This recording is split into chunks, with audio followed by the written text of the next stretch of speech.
Welcome to the show where we discuss the first of Marvel's Netflix miniseries and discern the truth about why this show stands above the rest, the elements of quality storytelling that other shows are blind to. But not this show! Oh, snap! Join us as we start Discerning Daredevil, and tonight we're talking about Episode 9 entitled Speak of the Devil. Alright, how'd I do, Blue Dragon 5? Not bad. Alright. So we're here, Tiki, Blue Dragon 5, and we also have a very special guest with us tonight. Who could it be? I just don't know. I mean, he's just sitting right here, so it's a total mystery to us as well. We have the writer and director of Super Academy with us, the Super Academy web series, which you can check out by going to the link in the description, which I will provide after this video. Jacob Gulliver, how are you? I'm great. Thanks for having me. This should be really fun. Yeah, of course, man.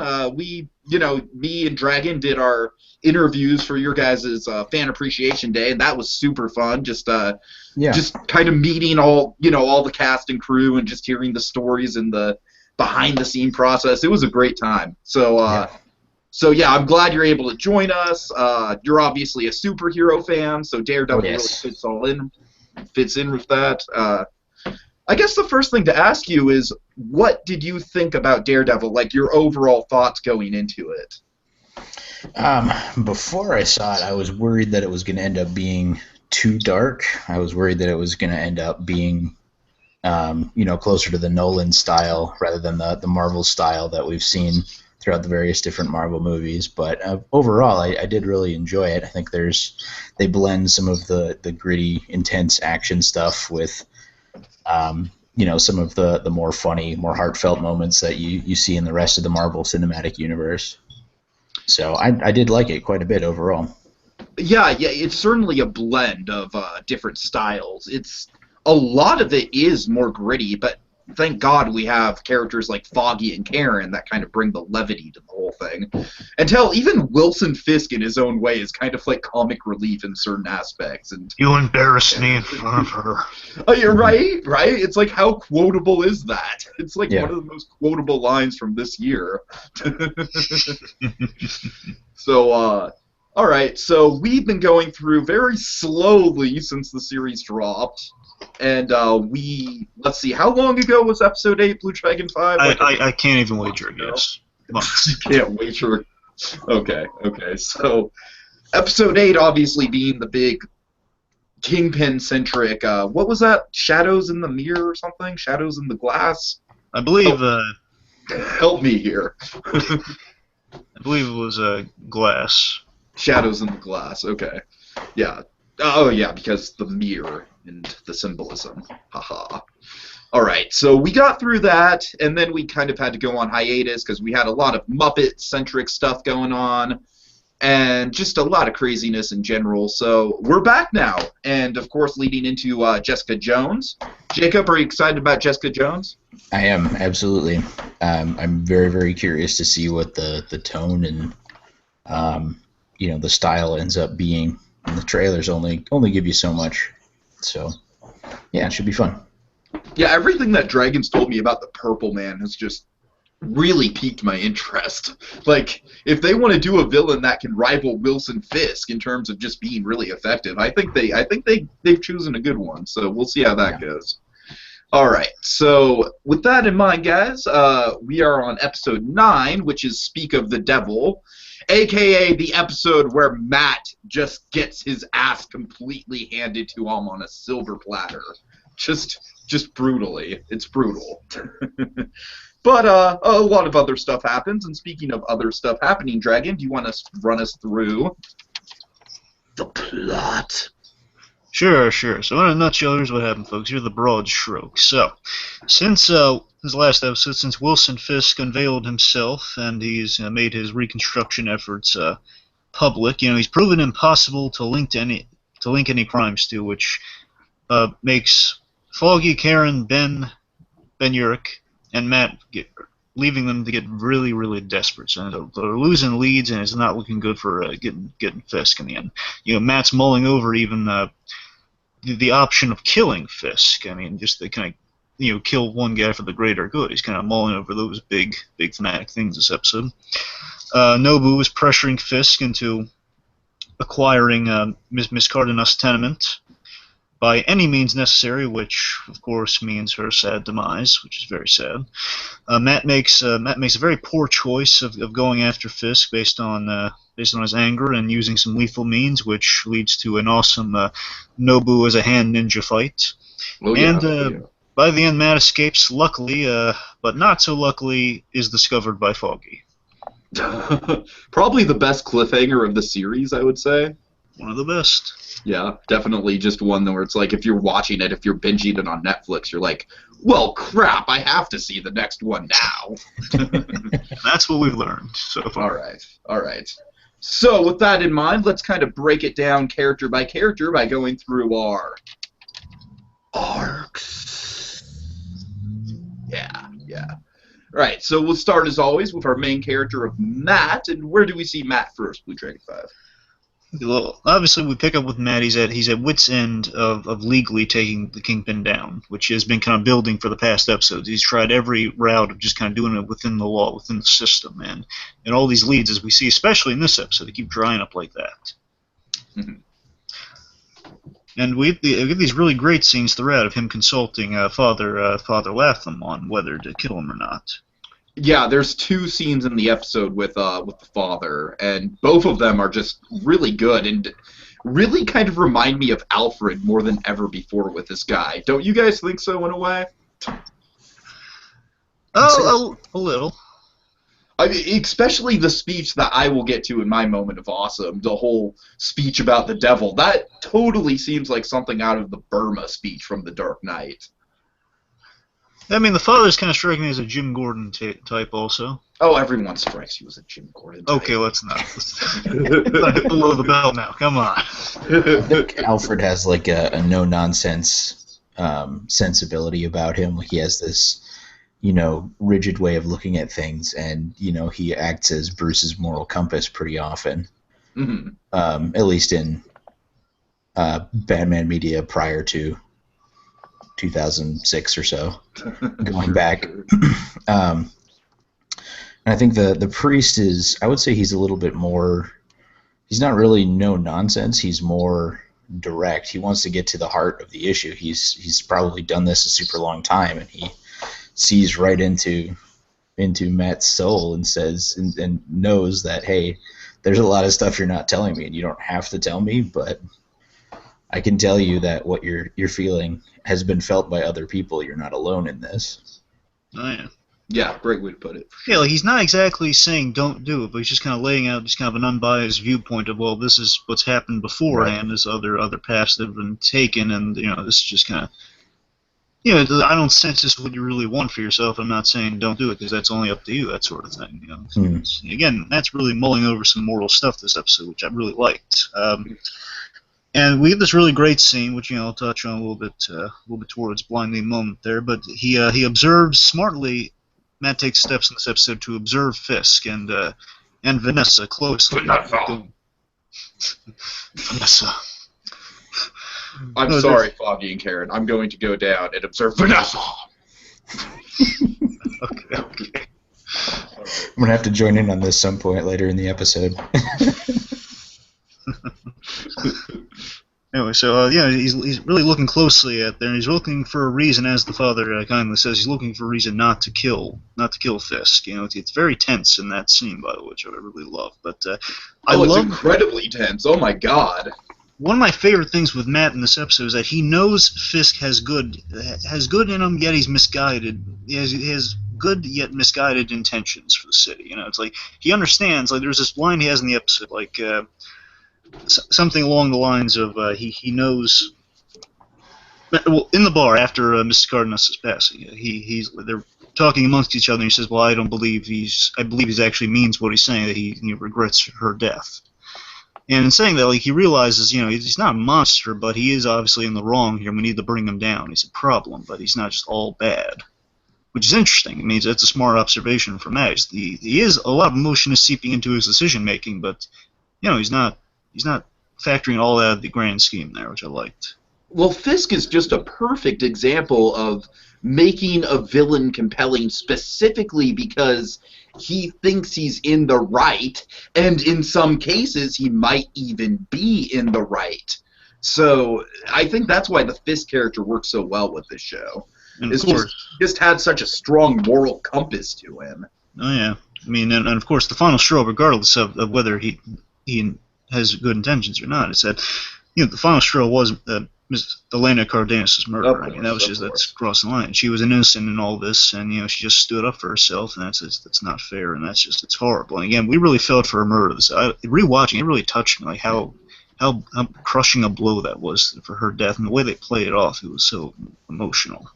It came at a really good point in the story. It came at a point where things were about to get darker. You know what I mean? It was like the Kingpin had just revealed himself to the public, so it was definitely kind of this blow to the story where it's like, all right, not only are things heating up with the Kingpin, but now we've got like personal blood on our hands. Like this is getting more personal by the day. Well, something very fascinating, as we've kind of mentioned with other episodes, just kind of the series overall, one of the most compelling parts of it is, both our protagonists, our antagonists, they're so wonderfully paralleled in the show. Is that think about it, last episode they were both kind of like Fisk last episode was at a high point, and coming off of this episode he's still at a high point of he's out in the public, the world loves this guy, like as Ben Urich mentions, his editor thinks he's the next coming.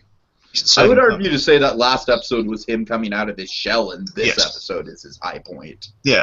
Like this episode, both their high points for a moment. Like Fisk is at his high point, and Matt for a moment. The sign bit is the high point. Like everything's going like they're hugging it out, saying I'm glad we went on this venture together. It's all looking good. And then of course the moment after that for Matt, the phone rings, and then they just cuts to the morgue. It's so. It's again from the high point of these supportive friends. Again, bear in mind Matt's thing he's been kind of combating underneath the surface is that since Stick brought it up to him is that you can't have friends and family if you're going to be in a war life. You're going to be a warrior. Yeah, very Batman-esque idea. Yeah, and of course we see the results of that by the end of this episode. I'm sure going forward, definitely. Oh yeah. Things aren't going to go swimmingly for Matt, folks. This next episode, but we're going. Again, just the low point of the episode. It's a fascinating thing. It's the Kingpin. It's the seesaw of power. Like Kingpin's up, Matt's down. He loses big. This is our episode, where kind of our hero falls episode, and I think it pulls it off nicely. It definitely is. I mean, if we're going by like this 3-act structure sort of thing, this is the low of lows of the season. I mean, Matt. It's like to Matt's. Losing this battle with our hand ninja here, and he, the humiliation of that too by the Kingpin just being there mocking him for it in a way. It's just that it's Matt miscalculated. This was his character flaw, as Wilson Fisk would kindly point out. It was just he miscalculated by giving into emotion and the red, as it's pointed out, and a very memorable scene. And in a way, there was a really great shot in the episode where he's debating going for the costume. I love this scene. He's debating going for the costume.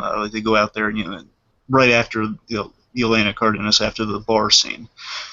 And he goes and you see the trunk, and what's in that trunk. At least you think you do. Then he opens it. At first, on the first kind of false layer, it's the Jack Murdock memorabilia and stuff. Right. Murdock robe. And it's like, in a way, interestingly enough, again, this show is really brilliant with this sort of stuff. It's that.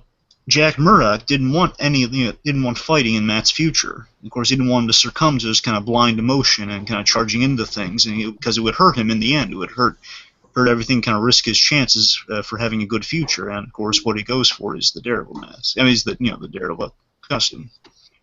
So in a way, you could look at it. This is Matt failing in his opportunity for change, possibly. Yeah, he has the opportunity for change, and he makes the wrong choice, which of course makes for any compelling story, because if everyone made all the right choices, the story would be over in 5 minutes. Of course. All right, is that all for Matt? I think so. You got Mr. Gulliver, do you like to weigh in? Sure. Yeah. I mean, I'm agreeing with most of the stuff you guys said. I think that the idea that he weighs that decision for taking the mask and putting it back on again, I think it's really interesting to see that struggle, and having to make that decision. I feel like he knows that the decision he's making is ultimately going to, kill him. That's what he's thinking about. He knows, I'm going to die doing this. I'm going to run into trouble doing this. I'm going to get other people killed doing this. I'm going to end up in a lot of trouble. But I have to do it because that's what my heart's telling me to do. I don't have any other options to do it. So seeing that struggle and that build up to him doing that is really interesting. And you know what's great about that? It does actually mirror Jack Murdoch in episode 2 in Cutman, exactly, because he knew he was most likely going to die when he went out there to kind of put the bet on Matt's future, essentially. Yep. It's kind of compelling stuff there. Okay. All right. So are we going to Foggy and Karen next? Sure. Okay. Yeah, these guys definitely had you really just feel for them. There's just a bunch of moments here, especially after the Cardenas death, where just Foggy in particular, oh my god, like the scene in the bar where he's trying to make the toast like to people who should still be here, and the guilt he feels about not pushing her to get out of the place and accept the offer. It's just really good stuff. But overall, we just feel, again, it's much like the Matt stuff, we feel the frustration with Foggy and Karen, and we feel, just how much that Kingpin's taken a hold of the city and how powerless they are. That's really the theme of the episode. That's really kind of what it boils down to, is this whole feeling of powerlessness. Dragon, you want to elaborate on that? Yeah, sure. But first of all, let me just play a clip from the bar scene I just thought was just very compelling from Foggy, one of his finest. Yeah, I think the acting on Foggy this episode was just probably a high point of the whole season. I got to tell you, I was just going to mention that. So let me give you a little taste of it, folks. Let's see if I can pull it off.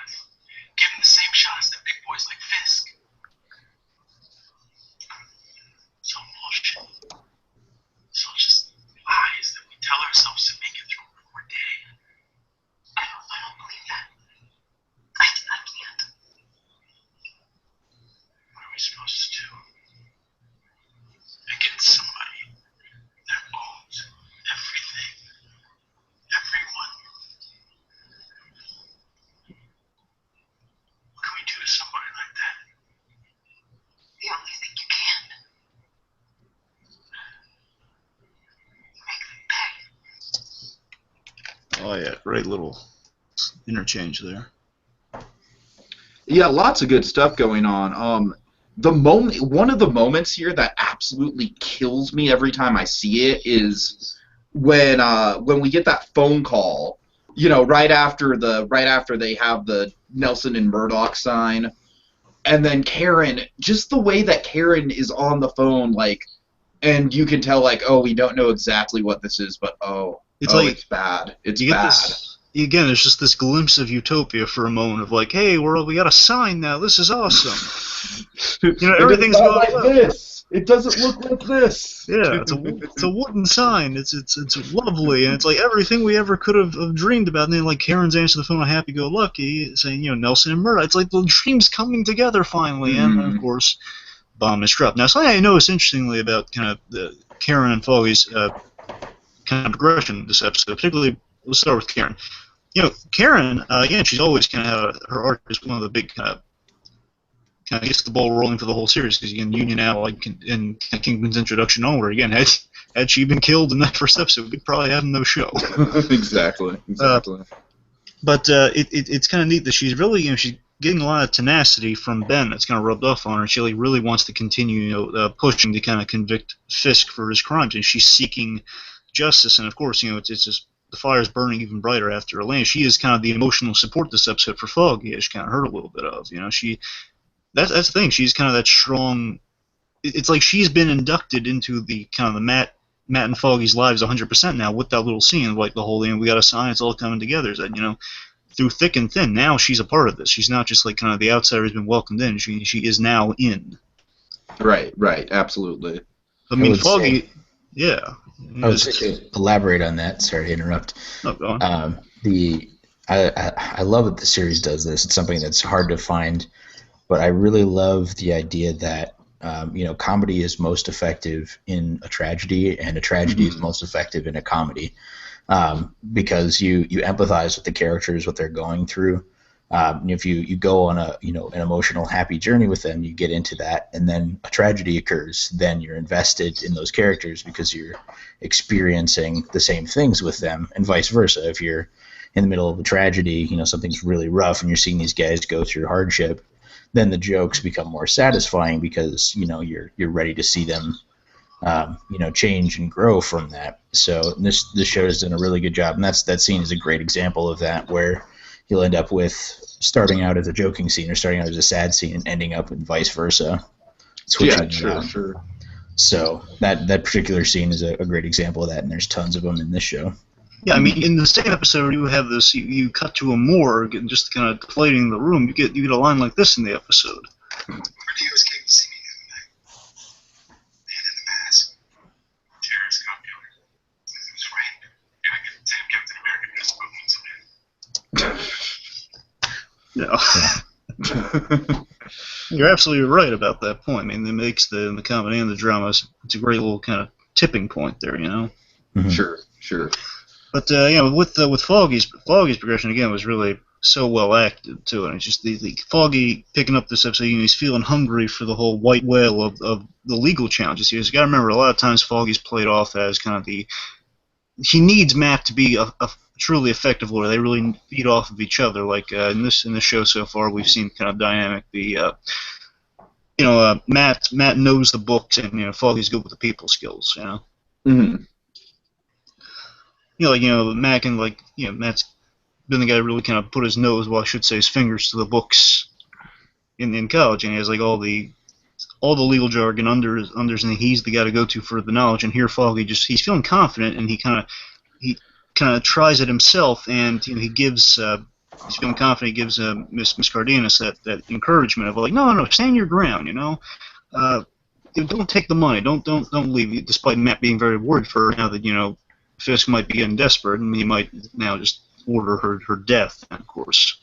Yeah, I think that was definitely one of the more difficult parts of Cardenas' death, is that, in a way, Foggy does kind of have that blood on his hands in kind of that sort of, indirect sort of way. It's like Matt warned Foggy against it, and he went along with his instinct anyways, and because of that, I mean, obviously, Foggy wasn't the one that pulled the trigger, and obviously he had Cardenas' best interests at heart, but still, man, it's just like, oh god, it's just a little gut punch like that. And it's like you take kind of something that would be usually seen as like, oh, it's like kind of Foggy just kind of screwing up a bit there, just kind of falling into old habits, but no, in this context, of course, it's very compounding the damages, and of course you get this fantastic line in there when he's in the bar, again, fantastic acting, just he's in the bar scene, is getting drunk, and Karen's just trying to bring him back from the abyss, and he says, she would have been alive if I told her it's my fault. Mm-hmm. It's great stuff. Right, but in that sense, Miss Cardenas also wins the moral victory. She didn't give it up. She didn't compromise her values. So yes, it's of course it's absolutely sad. It's very, very disheartening that she gets killed at that point, but. You also don't have the emotional loss of if she had given up and then taken the money as well. So she has the moral high ground, and in this case she gets martyred for it. But yeah, totally. Just to give her a bit of a send off, let's just talk about kind of not much of it's kind of her arc in terms of she started this thing just kind of a regular client just coming in there, but she welcomed Foggy and Karen into her home. She fed them. It was like she shared what little she had, and in turn, they inspired her to stand up for herself. It was a great progression with her. And of course, the impact she had on the rest of the show, because that was the motivator for what follows. Every time she calls Foggy Senor Foggy was like just one of the funniest moments of the show too. Yeah, she loved Foggy like her own son. Oh yeah, almost, god, again, oh my god, she was so affectionate towards him. I completely forgot about this rewatching it, but I gotta tell you, I was just so touched by it. It was so sad yet lovely that it was revealed that she has no family, which is so sad. But Right, and right. Foggy and Foggy says we'll pick up, we'll take care of the funeral and everything. So Mhm. again, she was part of their family in a way. It was just a beautiful thing. And of course, she was basically their first real client. I mean, they took on Karen, but Then she became an employee of the organization. right. So with the current Nelson and Murdoch staff, she was their first client. And their second client technically killed people with bowling balls. So that's not really ideal. I forgot. Yeah, but It's seriously, been a while since I've watched some of those earlier episodes. Oh, Healy, you wacky guy, you. But he's so destroyed. Just the reaction of him being so destroyed by Elena's murder and just blaming himself. But also, it's if everyone's hitting a low point on our hero side this episode. I mean, Foggy hits it hard because in that scene, it kind of went over. Is that his idealism is just it's gone, and he needs Matt to kind of cushion the fall. And of course, looking for that sauce kind of jettisons him into a whole new realm of emotional distress, like a whole new, like he needs his friend in crisis, and boy does he find him by the end. Another bag of issues he's going to need to sort through. But again, it's so sad, like the idea of these two guys. We've even seen them in college, just saying, we could start up our own law firm. Drawing Nelson Murdoch on a napkin. They've been through thick and thin together. We're going to help people. We're going to help people and give them the best legal means on a fair budget. Yeah, this episode is a great lead-in, just thematically, to the episode that follows it, which, of course, is the big flashback episode of Matt and Foggy in college. Yeah. Okay. I guess that's about it for Karen and Foggy. That's all I got. Anyone else? I think that's it. Yeah, okay. Let's go to the Hand, or, in this case, Nobu. Nobu! All right. So let me give Nobu a proper introduction, if I may. Give him it's not like he exactly made it out that well in the episode either. So no. a little bit of a send off for our dearly departed Hand disciple. That's better, disciple. Okay. My apologies, Nobu-san. If I had known you were gone,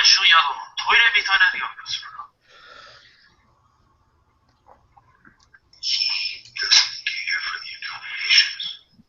He used to speak good words again. And I will have your tongue wherever you fight. I will visit you. Pleasantries, Tiki. Pleasantries. Pleasantries. Oh yes. Oh, our Bates Motel references. But Nobu. He's so Nobu's arc kind of came to an end here.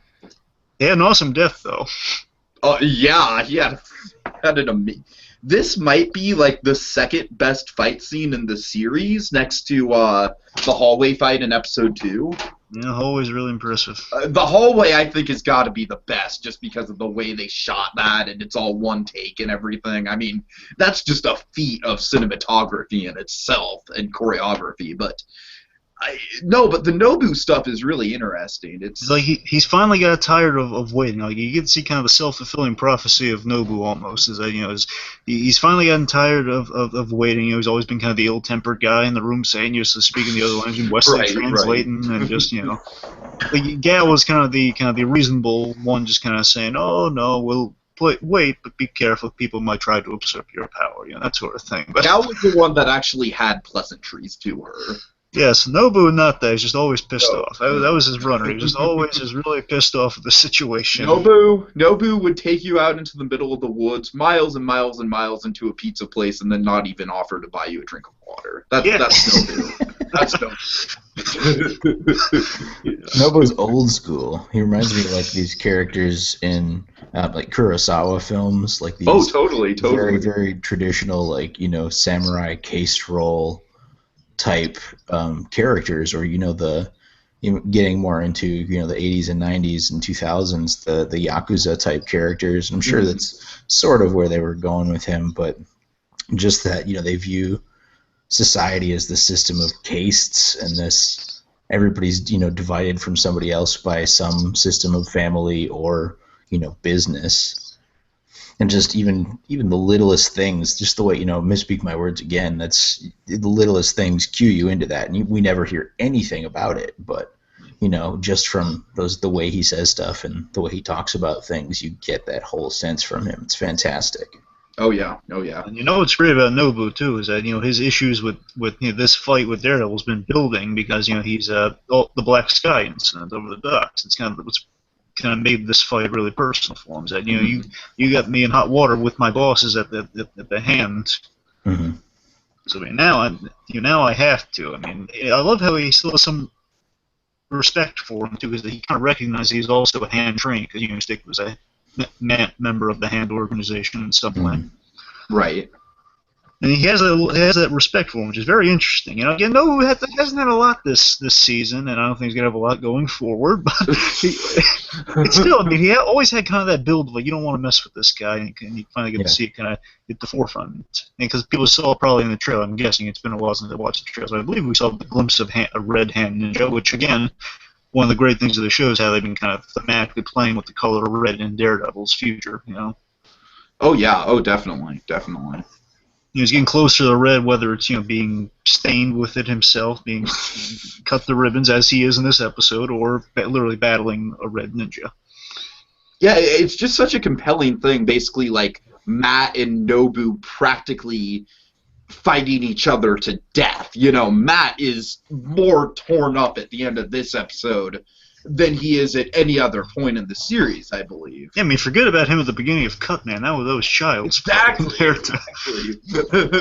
Oh, yeah. Oh, so you found him in a dumpster bleeding out. Oh, who cares? So you had to jam like a pen into his... on him and call it a day. You had to jam like a pen inside his lungs or something. Who cares? No, yeah, this Matt is just clearly just messed up. Just... Yeah, he's things aren't going his way. Trevor, hold on. Sorry. Yeah, and the opponent, it's finally with Nobu here. He finally has an opponent worthy of his involvement. So it's like, now I have to go. It's like part of him really wants to fight this guy now. Oh yeah. And looking at just kind of Nobu with the artist kind of closing the circle with him is that his lack of patience was his downfall. Like Matt, again, Matt was impatient because of his emotion. That kind of led him down to his defeat here, but less severe than Nobu's. I mean, he really showed, and Nobu's just a great little peek at how terrifying the hand organization is. I mean, he fought while he was on fire until he died. That's intimidating. That's pretty badass. That's some discipline right there. Have you ever fought a guy on fire? It's not pleasant. I have never been on fire myself, so... Wonder if they use the Canadian fire gel technique on that one. I don't know, it looked really convincing. It was either some great effects work or it was like the old fire gel trick. I've seen a man light himself on fire and jump from a 75-foot diving board. What did he do afterwards? That had to be more impressive than that. Come on, that's just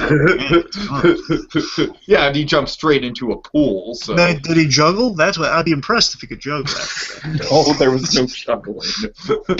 I would wager the effect that they had was probably practical, just for the way that the light from the flames fell. Yeah, it's really, really hard to make digital firelight look real. Yeah. It's like in Watchmen, they use that fire gel technique. Like the guys are like walking around on fire in prison, or like even Breaking Bad, they use the fire gel and Walter White catches his arm ablaze. Right, right. Okay, is that it for Nobu? That's all I got for Nobu. Any final things you want to eulogize good old Nobu with? I'm good on my end. He was an impatient man, but he got the job done. Well, until he failed miserably when he caught on fire from sparks that he caused with kerosene flooding the place. But, he did okay up until that point. Okay. So, finally, let's go to Fisk. Yes, we saved the big boy for last because we love this guy. Oh boy, oh boy. Wow. Just again, so we see Fisk coming off of episode 8. Now he's in the spotlight thanks to Vanessa. He's much more confident and happy. You'll notice. I mean, when he's pummeling Daredevil in the end of this episode, you can see it's like classic 60s. Smile, big old smile on his face. Seriously, it's like that slow motion, like that yell. Remember? Yeah. It's like just giant smile on his face. I forgot all about it. And it's great. It's like one of the great things about him is the fact that the love story between him and Vanessa is so, like, goddamn genuinely touching. It's like, you know what I mean? It's like straight out of a classic romantic comedy or something like that. And yet it makes him stronger, and it makes him a bigger and better antagonist. And yet, at some level, it's just the relationship itself is so adorable and so rootable that you want to see those two cute kids get together, for God's sake. You do.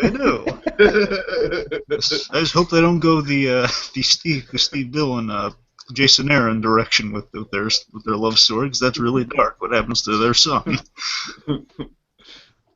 Yeah, but let's see. So again, he's basically making his. It's so interesting with Wilson Fisk. Again, he has really good intentions. He wants to help Hell's Kitchen, and he's making that public. So instead of he can now do it. It's that great idea that he's getting above all the kind of the murmuring underneath, like who's this mystery figure? Like no, he's getting right in front of it, taking away all the links to him simultaneously. He holds all the power this episode. There are no links, with the exception of our missing Hoffman. Yeah. I don't envy that guy. You kill a man with a sandwich. That's not a good life to live. Oh God. I like right off the bat where Wesley's talking to him about like someone wants to meet him for breakfast or something, and Wilson's just like, oh well, reject the first place that they suggest. Oh yeah, that's so great. He knows. Like, he is just so. Like, he is just power hungry to the point where he's just like, dance puppets. So have them suggest something, but reject it, just so they know their place. Alternatively, he could be rejecting it so that he doesn't get set up. Very true, very true. Yeah. Good point. Yeah. Plus, the Kingpin loves a good omelet. We've seen that. Yeah. I know this may seem slightly off topic, but I'll keep it brief. Do you guys do tabletop roleplay at all? D&D or any of those kind of games ever? No. I've listened to Spoonie's Counter Monkey series, but other than that, no, I haven't done it myself. I respect the guys who do that, but I couldn't get into it. I just can't get into Sure. I have no Yeah. friends, even tabletop friends, so that's why I just do not have a social life. If I had a social life, maybe I would engage in that. Sure. Yeah. There's one particular game I play a ton. It's called World of Darkness.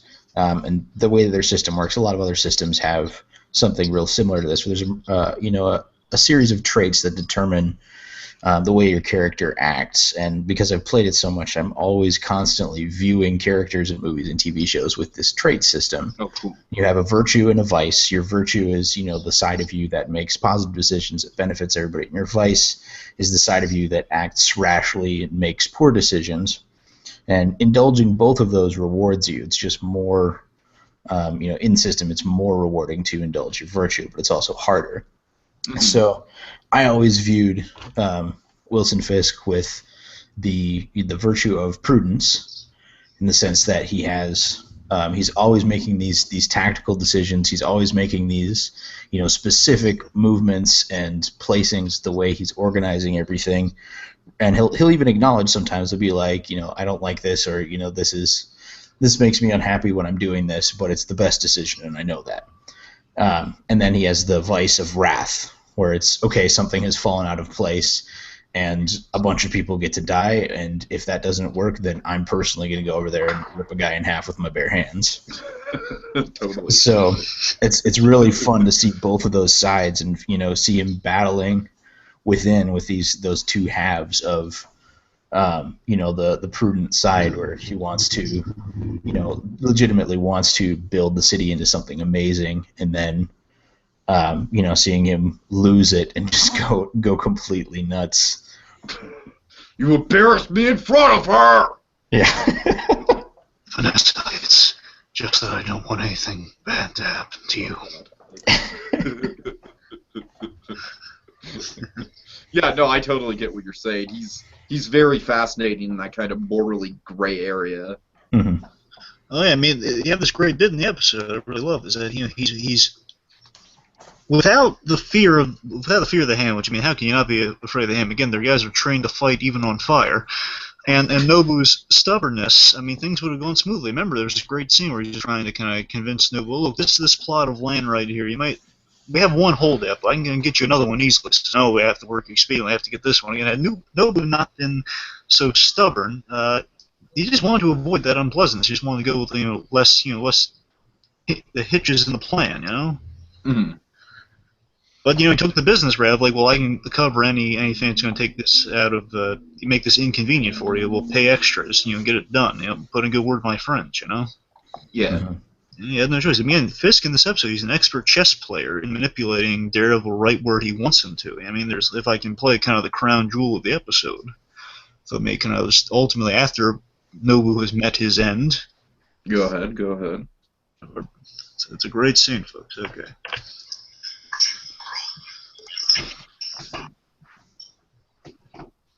Isn't a perfect world, is it? Not yet. To be honest, it took longer than I expected. Nobu didn't mind me meditating for hours. I find it difficult to meditate. My mind won't quite. It's a character flaw, I suppose. We all have them. You, for instance, you've demonstrated emotional weakness in children, women. This is the other thing. Look. There you are. You took her life. Just to get my attention. Nobu forced my hand in the matter. My options, they were limited by necessity. I took no pleasure in her passing. I kill you. Take your shot. Oh yeah. Fisk I is just all love. over. I love how defensive he gets when he's all like, "It's a character flaw. Everyone has them." I just love the idea because again, it's so consistent with probably my favorite episode of the whole season, episode 8. It's just he can't meditate. There's way too much going on in his mind. Mm-hmm. I can't quiet my mind. It's a great little speech he has there. And again, just kind of bear in mind what's so great about the scene is this is the first time they've ever met face to face. It's always kind of a great circumstance bringing these two forces of the series together. Oh yeah. Before it was all radio contact, and of course ended in great disaster. And here, similar ending. It's great kind of seeing Kingpin have everything worked out, kind of a Penguin's umbrella style kind of master plan at work here. And thankfully, his go off much cleaner. Wilson Fisk. I think Kingpin is a lot smoother than the Penguin is. He is. For as good as the Penguin is as a villain, I think Kingpin kind of has one up on him because all of his plans are just for the most part just razor tight. I mean, he hasn't killed anyone over a sandwich yet. He has removed a man's head with his. You'll have to forgive me. I removed Anatoly's head with my car door. It's not perfect when it comes to his emotions getting involved, but seriously, it's like that kid is just still he's still unstable at his core, and again, that's how he knows how to get to Daredevil, manipulating the emotion, because he himself can identify with that. Again, these two guys are the perfect parallel for each other in this series. Sure. Okay, and also, it all worked out for him. He eliminated Nobu, he crushed Daredevil's spirit, almost killed himself with his own bare hands. It just shows you how unfair that fight was. He goes through all this fighting Nobu, and then Kingpin's, well, okay, take your shot. He's smart in that I weakened him, so now I can easily take him out. By myself, no guns, anything. So you gotta remember, even in the comics, especially the Spider-Man comics, you always saw Kingpin was definitely a physical force, Oh yeah, absolutely. And of course, we're going to see that by the end of this series, too. I'm most certain. But I think this was just absolutely a good kind of taste of the physical force he could be. Hey, he's living the dream right now, Wilson Fisk. Oh, yeah, totally. It's all coming up 7 for Kingpin. All right, is that about it for the arcs? Oh, yeah, just he's firing all cylinders. Everything's going his way. That's his arc, really. All right, so next on our podcast, we ask the question, what in this episode dared to be different? All right, now this is where we break down kind of what stood out about this episode from a technical sort of filmmaking perspective. What did we see on this episode that most shows just don't dare to do? So, yes. All right, what do you guys got? Well, I love how they made the Father Latham chats very, very compelling. It gave this great balance of religion, but primarily it's about the message more than the religion. But again, the message, which we'll get into. Mm-hmm. But I like because that's a balance they've kind of struck with the shows. Like, you don't want to get that's the thing with Daredevil. You never want to get too religious, but you don't want to lose the point of it either. And I think there was a great balance of that this episode, which is always kind of a tricky thing when you introduce it to any show. So it's that show. You mean you don't want to have like a 15-second close-up on a Virgin Mary statue? You don't want to do stuff like that? Is that what you're saying? It's like sometimes the religion and the superheroes can be nailed over the head, sometimes. If you're not careful, and I think that this show's done a great job balancing that. Oh, yeah, absolutely. That was from a comic. Yeah, I know, but they lingered on it. It was awkward. I remember it was awkward even when I was a kid watching it. All right. It was kind of cool. You just see kind of slipped in the bath in the little bath chamber thing. It was kind of cool. That was a cool idea. That was probably one of the ideas from that movie that I took away, and it was like, all right, that was neat. Yeah, the movie's not all bad, but compared to this kicks the crap out of the movie. Both versions, unfortunately. Oh God, yeah. And don't even get us started on Elektra. Well, let's not even. I mean, that's not even a fair Let's fight. just leave her dead until she's resurrected again. Oh dear. Oh dear. Okay. I remember watching Elektra with my friends for the first time. We were having a bad movie day or something like that, and we it cut away from somewhere outdoors to indoors. And my buddy next to me goes, "Meanwhile, in an underlit room." And then the very next scene, they go right back outside, and he goes, "Meanwhile, in an overlit field." That's all I can think of within that movie at this point. And just how much of it is either overlit or underlit and just super, super early 2000s wacky, overcolored cinematography stuff. Okay. Speaking of cinematography and kind of coloring, it's again, I mentioned the thematic usage of the color red was great. They had the lighting in the bar scene. There's more red on matte in the scene of just kind of the red of that, as Vanessa has mentioned in the scene we're going to talk about. That passion, that kind of that anger, all of those things associated with that eventually bleed into Daredevil, both figuratively and literally in this episode. It's just this he's getting more angry and more kind of leaning towards towards the devil in a sense. It's just kind of it's that red lighting. Kind of reminds you a lot in the first episode of Dexter. There's tons of red lighting on. Red for blood in that case, red for the future in this case, future decisions. Yeah. I think probably the thing that stands out to me, at least with this episode the most, and we'll talk about it more with the Blindy Moment of Awesome, but just the way that the Nobu fight is structured and how it's kind of all out of order and almost dare I say, kind of Pulp Fiction-esque in the way it's presented.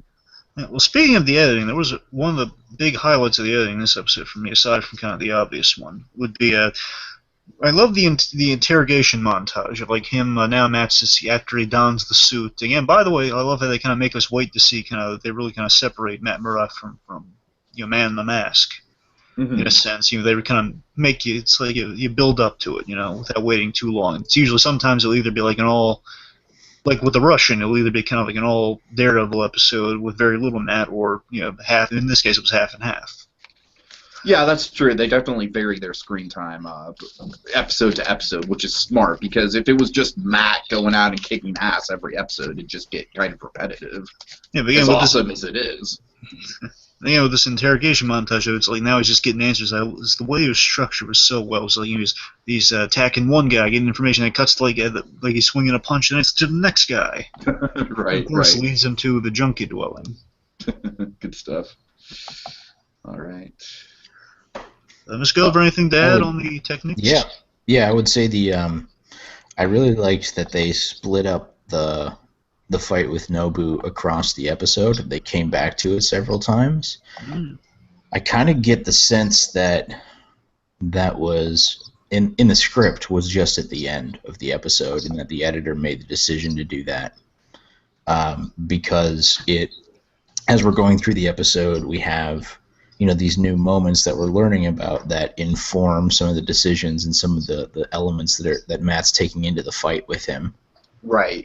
So I think that was I have no proof for that. I don't think that it would be written like that because you wouldn't know that it was going to turn out exactly like that until you saw it and you saw how, totally beat up he looks at the end, just ripped apart by that Kusari. Just all of the terrible, terrible wounds on him. So seeing that and seeing his, that he's built this emotional weight and this, emotional stress and this rage that he's bringing into it makes it more satisfying, I think. At this point, you should probably just marry Claire, just so she can patch him up on a daily basis, just so she can be in the apartment, just like, okay, I'm coming home from a day of work, and boy, am I literally beat. Can you please show me that? Please. There's a big trend. I'll mention a little more technical stuff as well here. There's a big trend in cinema right now to do a very thin color palette where you really only have one or two colors and then everything else is sort of desaturated or tinted a little bit towards those colors. Oh yeah. The show is a big proponent of that. And it looks like Jessica Jones is going to be a big proponent of that as well. Jurassic World did it, and it was there was blue everywhere in Jurassic World, and it kind of bothered my OCD a little bit. I'm not gonna lie. Yeah, there's some times when it's used very effectively, but a lot of times when it's not. There was so much blue in that movie. Oh my god. Okay, I'm sorry. Go ahead. No, it's okay. I'm with you. But yeah, when I first saw those trailers, I was initially a little bit worried because I was afraid that it was going to be too dark and they were going to, wash away a lot of those colors. And there are some places in the show where, you just can't see all that much of what's happening, and it's frustrating because of that. But for the most part, they've done a very good job with that. And you're talking about the usage of red, which is absolutely spot on. I love that idea. I love that you've looked into it the way you have. That's some fantastic insight. But we also see it a little bit. There's red and yellow and blue. In the office, it's often more of that, soft blue tone coming through the windows, that daylight tone. And anytime that we see them, kind of reminiscing and happy, it's usually that same kind of blue tone. And then there's the yellow tone where things are tense but not necessarily getting violent yet. And we see that in, some of the rooftop meetings, and the business meetings and the stuff where, Karen and Ben Urich go meet. So they've used that color really effectively, I think, to isolate the energy and the emotion of those scenes. And it's something you're not really intentionally looking for. It's just something that they do as a little cue to subconsciously, get your mind in the right place, I think. Yeah. Definitely. Well, I want to mention a shot real quick that I thought rewatching. I thought it was an amazing shot, just a beautifully constructed shot. But something also let me lead to it with this. Throughout the episode, I was very impressed by that. You don't see a lot of shows, and I think the way that really they sold this emotion really. Sorry, this episode really gets you invested in the emotions in many ways, especially with certain shots, but also just the focus on Matt just squeezing his knuckles, and then of course one of my favorite. I love that shot. I love the cane. I love the cane squeeze. Just even sense you feel the loss in this episode. Obviously, Miss Gardner. She's right. The sheets unveiled, and just in the morgue, there's Matt just being there for. He's just so angry over what's happened, and you really feel his anger in the episode through these many points, and that's the big thing. It's showing you his emotion is definitely kind of making him a little sloppy this episode, and of course. The great shot is if you look, get some great reflections off his sunglasses, obviously.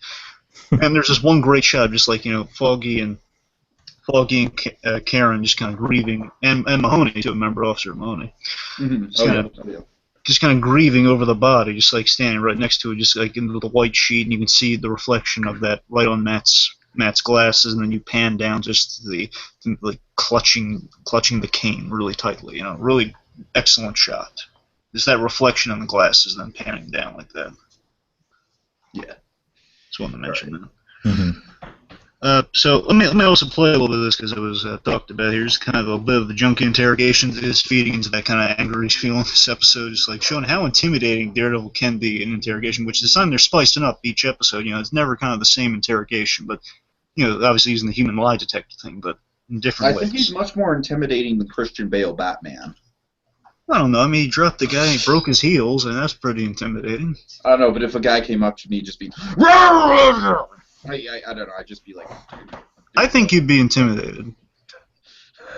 Depends whether he dropped from the rooftop or not. I think if he just walked up on me on the street, it wouldn't be as Yeah, scary. if someone walked up to me on the street and was just like, "Where is her?" You mean to... Okay, you mean to tell me, man dressed like a bat, like an armored bat, big muscle bound man, walks appears from right behind you, and he says, "Where are they?" You wouldn't be just the littlest bit frightened? Or is this in a universe where the Dark Knight is a thing or not? Right, Because that's I'm just a good saying, random question. guy. I'm just saying, random Because guy if on the the Dark street. Knight was a thing, then I would just think he was, like, doing the Dark Knight, and I'd be like, good YouTube video, where's the hidden camera? That's honestly what I think if I was in that situation. The Dark Knight exists in this world, but I'm saying it's like pitch black night. This guy walks up to you, it's like middle of the darkness Like of I'm night. taking a walk at, like, midnight, just strolling along. Like you do. Actually, I do sometimes.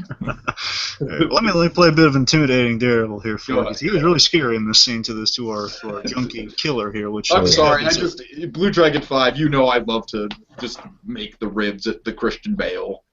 much to my dismay. Okay. And Dark Knight Rises was a disappointment, by the way. Yeah. I agree.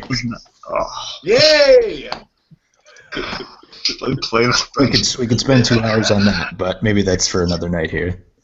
I've been trying to get him to do a Dark Knight Rises debate podcast for like over a year. But Eventually we'll have our day in court. We'll have our... No, I think you know that I'll win. I think that's why you're prolonging it. No, I don't know. We have a backlog of things, all right? Yeah, that's true. We do. I'm not going to Okay, so let me play a bit of our interrogation here. Really good stuff. Okay, prepare the birds. I'll take you steps. Listen, I've heard a lot of people tonight to get what I need to know. Yes, Mrs. Cardenas shoots up in this dress like Jim Mendel's because it covers the stench of his rotten teeth. It doesn't. Oh, yeah. And I love how he just kind of sizes up the guy mid-interrogation just to kind of throw him off. I mean, the guy's a little out of his mind right now, too, because he just shot up in the scene, but he's still going to get through him with, like, all the, like, throwing in the bottles and everything in the room. You feel the anger on Matt this episode. I love the moment where the guy's, like, tripping out about Daredevil, and he's, like, thinking You're real. it's a hallucination. You're real! By the way, I love that he, like, throws Mahoney a bone by the end of the scene, too, just as you're gonna turn yourself into Officer Mahoney and tell him everything. Good stuff. Alright, any other technical things you guys want to bring up? Let's see. Again, I mentioned before it's smart that Matt realizing Fisk isn't just a monster, but he does need to be stopped, and he's like managing his anger, even though it's still a lot of anger clouding his judgment. Oh yeah. Also, having Foggy find out, that's the way they played the reveal. Again, they built it up. Is that so these two guys are good buddies, and that was kind of the big secret there. I mean, like look at a show like Arrow. I mean, like they play. Arrow and Flash have been kind of doing the identity reveals a little. They could have been stronger. Like most recently on Flash, like he reveals identity to someone who's like he really didn't need to reveal it to. It's like, come on, you're losing all the mystique of the unmasking here. Everyone on Flash literally knows That was who he is. my exact problem with the rebooted Spider-Mans, the Mark Webb Spider-Mans. That annoyed me. Not everyone knew. Yeah, I know not everyone, but he made it so obvious, and anyone in the social media age could have figured it out. I mean, like everyone on Flash, with the exception of like one of the new characters, knows who he is. Okay, that's a problem. I'll admit that's the problem. Yeah. Even the bad guys. I can see where you're coming from on that. I would definitely say that one of the major overarching themes of Flash is trust. Barry having a tough time trusting people, or knowing what's real and what's not. So I think that when he does that, it's done for a purpose, even if it's not doesn't seem like it. he's doing that because he's, they're showing that, okay, this is somebody that Barry trusts, and this is somebody that, we can get invested in. Whether that's a good decision or not, we find out right away. We figure it out pretty quick. Yeah, but I mean, there are some moments too where he's gotten kind of sloppy with it, where he just appears in front of Diggle's wife and just like, oh wait, you know who this is? I mean, she's in charge of a government, she's part of a government organization too. Yeah, but it's not here. Back on Daredevil. I'm just saying the way they kind of played the reveal. I mean, it had like the gravitas you need for it. Like, Matt.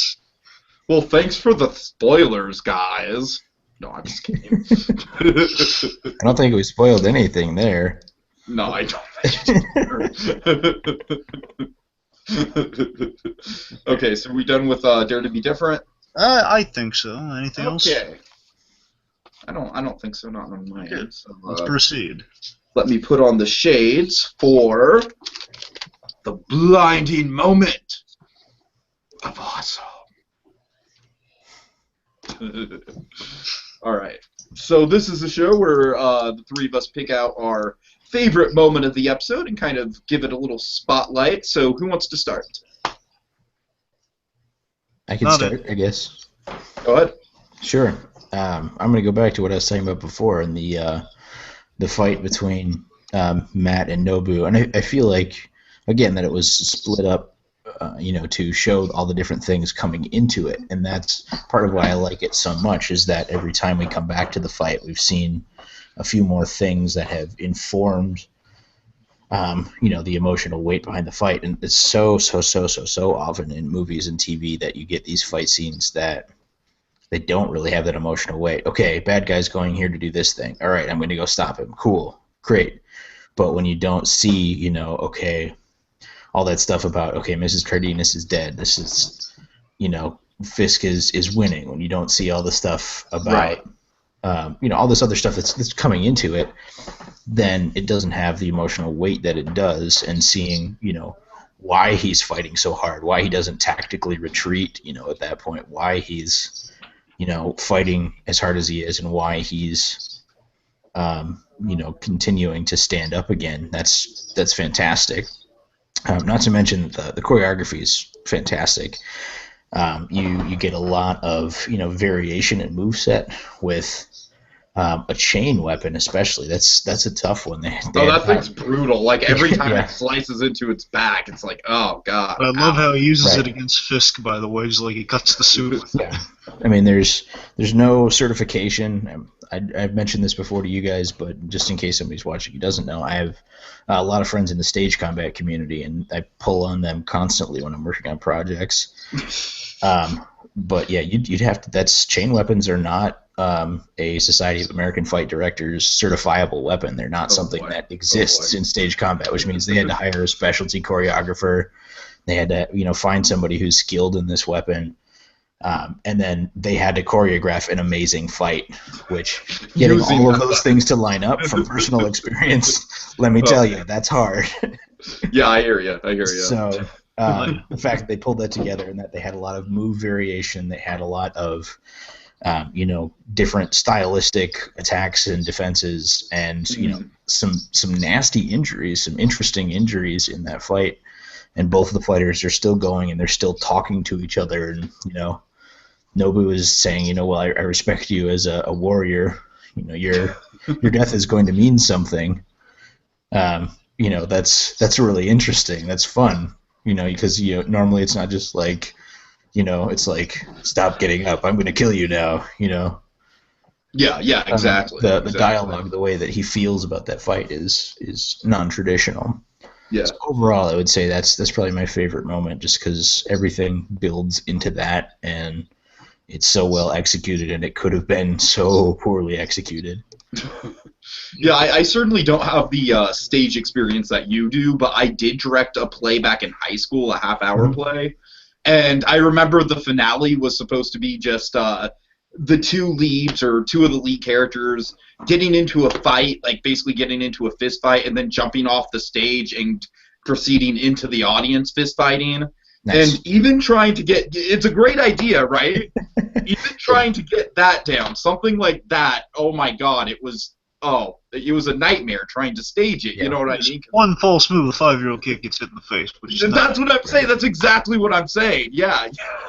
So, not to mention the whole jump from the stage to the floor in the first place was hard to do. So yeah, I totally hear what you're saying. Just coming at it from the absolute bare minimum amateur hour like stage combat that I was trying to do. Hey, Ma, look, someone dropped the program on the floor. No!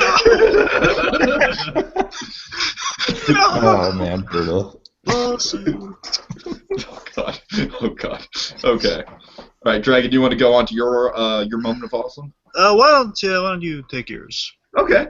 Fair enough. So my moment of awesome happens near the beginning of the episode. As Matt is consulting the priest. What's the name of the priest? I always Latham. I'm sorry. Huh? Latham. Latham. Okay. I'm sorry. I think it's either Latham or Latham. I forget the precise pronunciation, but In my notes, he's just priest. it's like Lath. Okay. So Latham, near the beginning of the episode, Matt's coming to him. He's picking him up on his latte offer that he pitched out earlier in the season. And Matt asks a very bold question. Matt asks if Latham believes in the devil. And what proceeds is, I still think it's a very Alfred Pennyworth in the Dark Knight style speech, where he's just talking about how, at first when he was a young priest, he really was skeptical of the devil, and he wasn't afraid to kind of voice his opinions on that. Thought it was propaganda. Yeah, exactly. And then he went to, what was it? It was Rwanda, and he saw some shit. So he lays out this brutal story of Gaji. this Gaji. Gaji's like our holy man, or like the nice guy in the village. Yeah, he's basically like the elder of the village, and Elder. He commands the most respect out of anyone of the village. He's essentially their chief in a way. I don't know. He's a beloved member of the place. He's the village elder. Yeah, you're right. Sure. So they're basically, the whole thing is these, the military in Uganda. I'm sorry, I keep wanting to say Uganda for some Rwanda. reason. I keep wanting to say Wakanda, but it's Rwanda. The situation in Rwanda is basically what was it? It was basically there was this.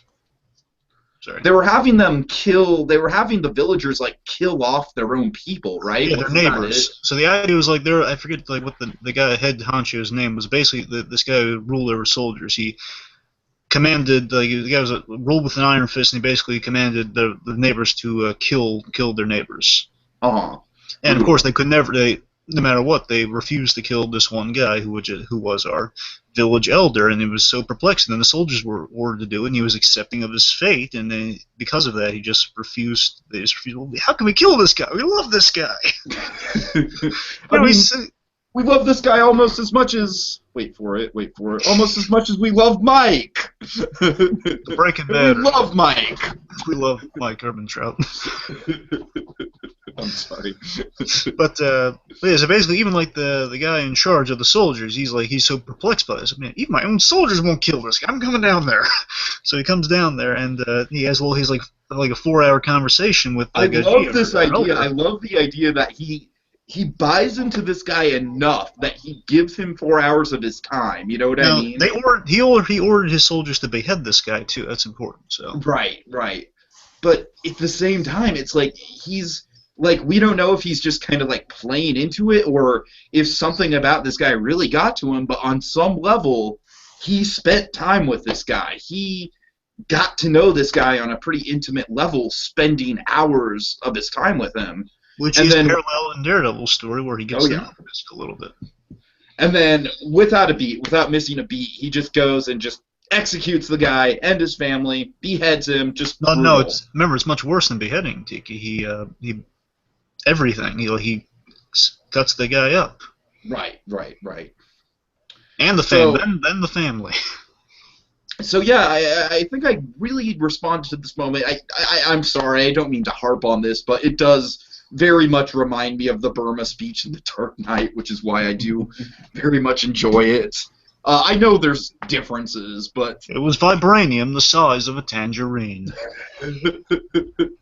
Even though it wasn't Wakanda, so that reference is moot. But moving on.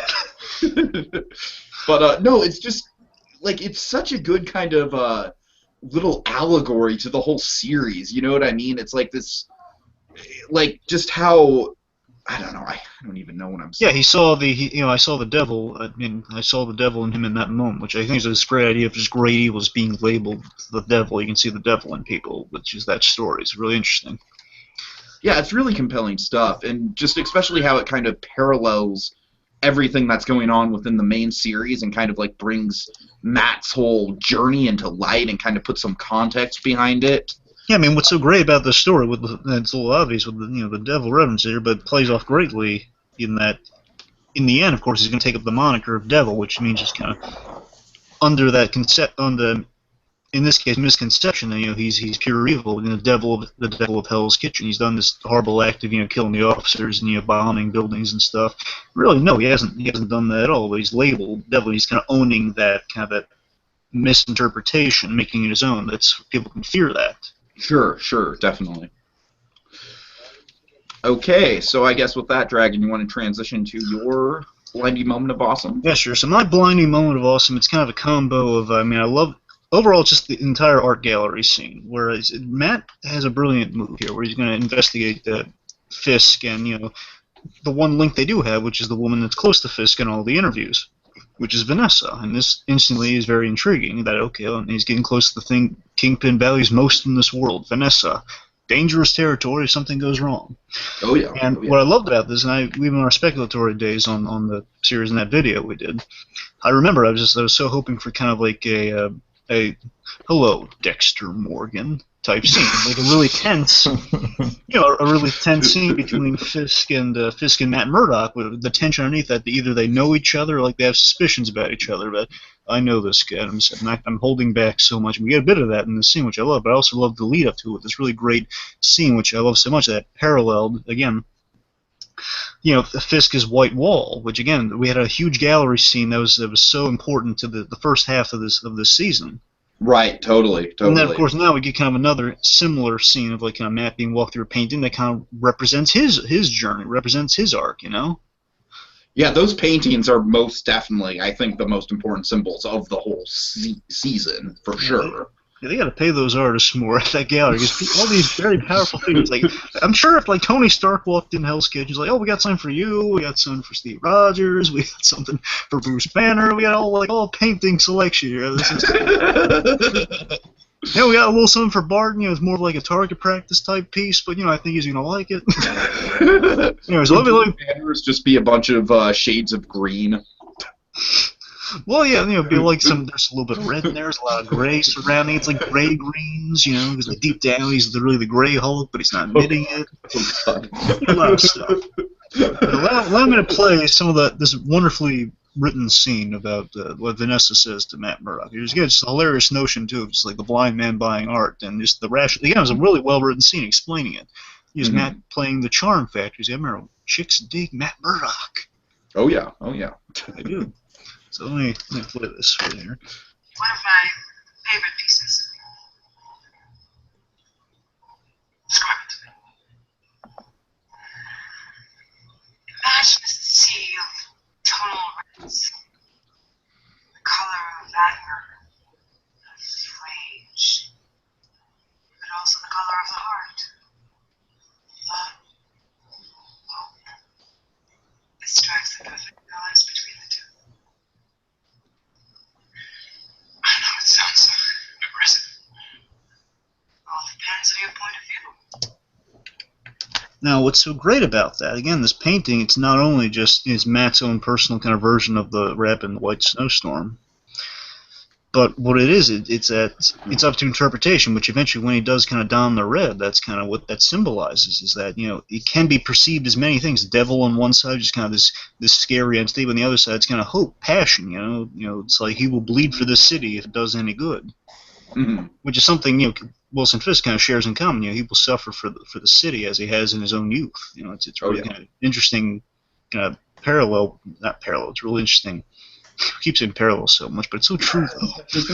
It's wonderful subtext as well, being able to see the way that they're talking about the painting and saying seems kind of aggressive to me, and she probably we're seeing why she likes some of the sides of Wilson that she does. Sure. And Matt's interpreting it differently because he feels differently about the differences between those things. So we're getting information on characters, even though they're just talking about art. We're getting this in-depth emotional analysis of the characters as well. So let me play. It's brilliant. So let me play the awesome build we get. I mean, this is just such a fantastic build. It's like it's not doing just playing in Murdoch vision here for you folks tonight, but seriously, just in the episode. Well, I guess it's appropriate to play it in Murdoch vision because now we get to be in Matt's head, I guess. I mean, visually, it's such a great thing too. Just seeing the sounds unfold and just like hearing kind of the ringing. We'll play it for you. So it plays off greatly. Just kind of meeting again. They're both physically in the room together. We haven't seen this yet. This is like the first build of the two of these guys in the room together. Again, this is our hello Dexter Morgan for Dead. It totally is. Okay, here we go. If I could get inside the head of the man who harbored such a charming woman, it would inform my decision. Well, you could always ask me yourself. And then he walks in. It's so goddamn intimidating. Here we go. Light as ever. I see. Wilson Fisk. Matthew. Arnold. As the attorney, I've heard about all your work in Hell's Kitchen. I'm aware of yours as well. Good stuff. And again, it's like Jaws. You know what I mean? It's like as soon as she says, "Why don't you ask him?" It's like da da da da da da da da da. And it's just this line following that just kind of encapsulates kind of these guys have the same goal. Of course, they're going to be in conflict with each other. It's kind of this. They both have similar goals at this bit right here. The city and its future. Seeing Hell's Kitchen to its fullest potential is very important to me. I feel the same. Oh yeah. It just shows you, like, in a way, almost like Nobu. Almost, but there's a lot of emotion factor into it too. Is that on some level Matt gets what he's trying to do, so he doesn't completely hate what he's doing. I mean, he hates all the people getting hurt in the process, but he kind of admires it on some level. At least in this scene, it kind of reads that way because he has to act all pleasant to him. Mm-hmm. But, it's an interesting idea. Again, Matt doesn't view him entirely as a monster. He views him as someone who definitely needs to be stopped. I mean, it's an interesting question that we get from that scene you mentioned, Tiki. That he said a guy sat down with our village elder here for hours, and they had, like, we can assume it was like a really profound conversation. They just right. That's what fascinates me the most about that. And you look at Wilson Fisk, and you can imagine, like, again, during that radio scene, something a little similar. He's having a really interesting conversation with Daredevil, and he's more willing to frame him for bombings around the city and killing of police officers. He's more willing to brutally take him down, but he will exchange those pleasantries. And that kind of question is, does that make him, the devil? If he's willing to do something that brutal, but if it is for greater good, which exactly is the same question Matt's asking himself. If I kill one person in this case, does that help the greater good? Does that make me the devil? Does it make me evil if I do that? If I have good intentions? It's a really interesting question. Mm. And perceiving each other. I like that we get to see, and I agree with you, by the way. It's your observation is spot on. I really like that we get to see that shift in how cool he is as well. He comes up with some really great lines to get Vanessa to spill the beans about Wilson in the beginning of that scene, but as soon as Fisk shows up, his cool is just gone. He doesn't know how to react. He makes up like a really weak excuse to go. So it's like, it's really, really interesting seeing that vulnerability and seeing, okay, well, I can, when I know the situation I'm walking into, I can keep my cool. I can pull this off. But then seeing that little bit of fear in him is fantastic as that lead in, to the big fight and then the next episodes. Sure. Yeah, I mean, when he walks into that scene, again, you can kind of see the still socially anxious Wilson Fisk just kind of being reined in by Vanessa. They make a great power couple in that, obviously he has the power and he has the ideas, but he has no social graces, which, Vanessa brings that quality out in him. And it's like he's about to go on like a grand speech to Matt Murdock about, well, I'm going to change this city. And then Vanessa taps him on the shoulder and says, well, I'm getting ahead of myself. Buy whatever the woman tells you. Buy whatever this lady tells you. That sort of thing. It's a really great scene. It's one of the big standout moments. Aside from, again, let's just address the blind moment also, just kind of in the room there. Of course, the fight scene, how it's kind of played out throughout the episode between him and Nova. It's one of the standouts of the episode, too. But again, it's one of the standout fights of the series, for sure. Oh, certainly. But again, just really powerful character-driven scenes, too. And just love, you have scenes where we love Matt Murdock as much as we love him in The Mask, Definitely. All right, so let's move on to the segment where we kind of connect the dots, if you will, or the bumps. The Braille Trail. Now, what we do here is we kind of talk about what sort of symbols and foreshadowing and stuff got paid off this episode, and what kind of foreshadowing did we get this episode that's going to be paid off later down the line. Yeah. So I guess a big obvious one would probably be a lot of mention of Foggy and Matt and them kind of having, starting up the Nelson Murdoch company together, and all of that is just going to come to a head in the next episode, and it's just like on display here. Paid off the napkin turning into a sign. They paid that off. Oh yeah, starting the dream together. We got a bit of Gal's steel serpent to heroin, which of course is the Iron Fist logo. You got a bit of that kind of foreshadowing there. I'm really hoping they still proceed with the. I hear Iron Fist at this moment in time is ambiguous whether it's going to be made into a Netflix miniseries or they're just going to opt for a movie on Netflix. I'm kind of hoping they still stick to series, but as long as it gets in there somehow. Yeah, that's hell, I'd settle for a cameo in Daredevil. That's the thing, because over nothing, I will choose that. So he is going to get on Netflix in some route, but it would be great kind of connecting like that. Yeah. Just go what you were originally going to do. That's the thing. It's like, are they pulling out just because they think the Punisher will be more popular, or what? Well, no, it's less popular, more like doable, because right now they're casting him and they're kind of worried. I guess it's because Doctor Strange isn't complete, it hasn't been received yet. I think it's the reason they're a little trepidatious, I think. So Iron Fist definitely treads the same sort of territory, like supernatural elements that Doctor Strange. Yeah, but I feel Iron Fist is much more achievable, because really it's just glowing hands and you sell them on kind of the mysticism around that.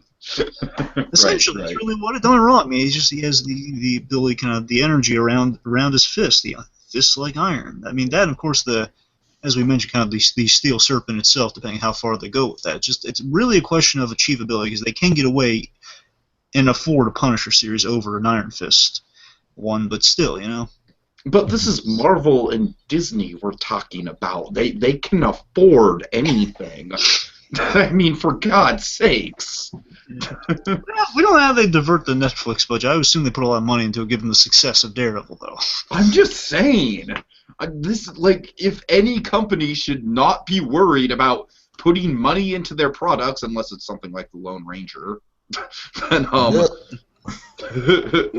yeah, Lone Ranger really had too much money in it. Yeah, that was kind of a joke, but yeah. But you know what I mean? It's like it's a pretty easy target. I know. Yeah. Our very first Disney podcast on this channel was actually talking about how the Lone Ranger bombed. Little history lesson. You guys talk about John Carter as well? Not a lot. Yeah, I like John Carter.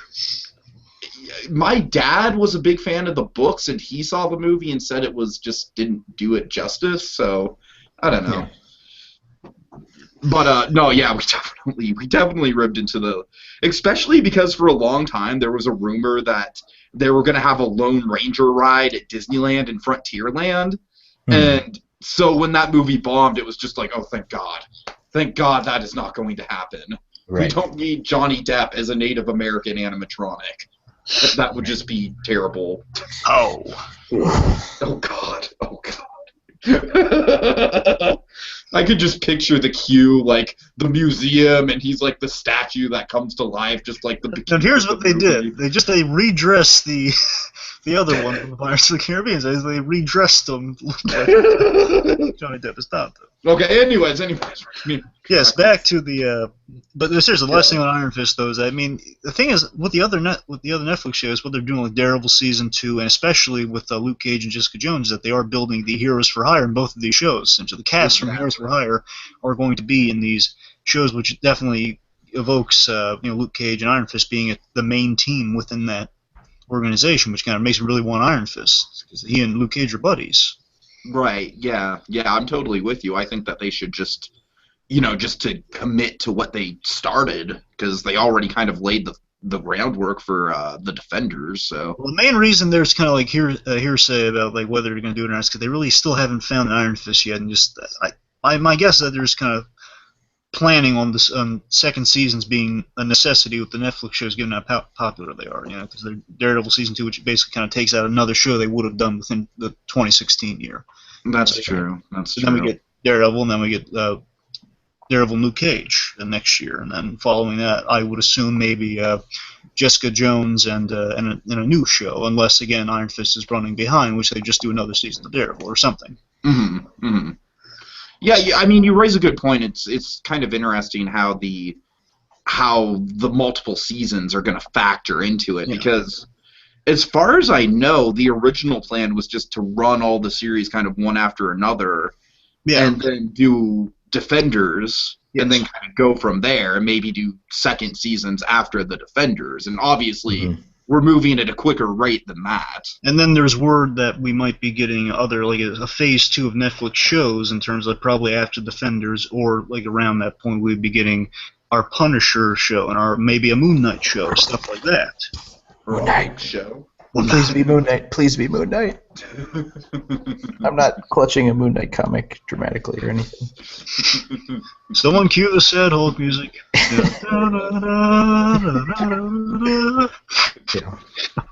But okay, so obviously we got some hand connections this episode. Nobu's hand connections, and there's going to be some fallout from Black Sky, which we still don't know what it is, because Black Sky, to my knowledge, is an original thing for the show.